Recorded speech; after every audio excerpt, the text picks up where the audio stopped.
there stood a prestigious religious boarding school known as Santa Teresa's Academy.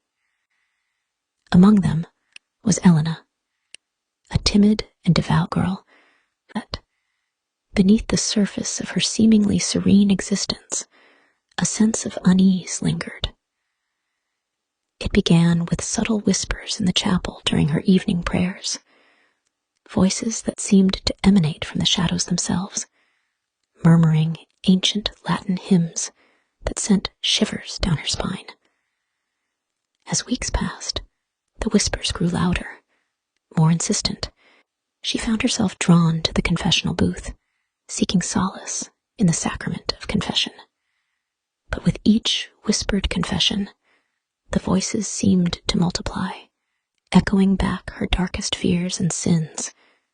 One fateful night, as the moon cast its silver glow over the silent corridors of the academy, Elena found herself compelled to follow the echoes of the confessional into the depths of the old chapel.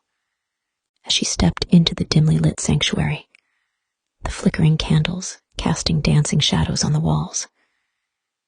At the altar, a figure awaited her, a sinister presence cloaked in the vestments of a priest, his features obscured by the darkness.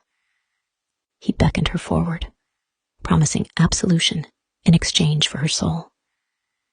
Terrified yet unable to resist, Elena approached the figure, her heart pounding in her chest. As she knelt before him, she felt a cold hand upon her forehead, tracing the sign of the cross with a malevolent touch. And in that moment, she felt something within her stir, an ancient darkness awakening from its slumber.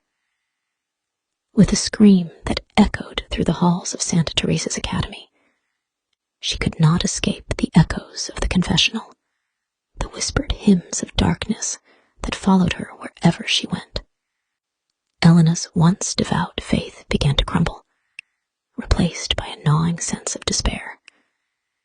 And as the shadows closed in around her, she realized the true horror of her predicament, that she was not alone in her torment, but merely one pawn in a much darker game.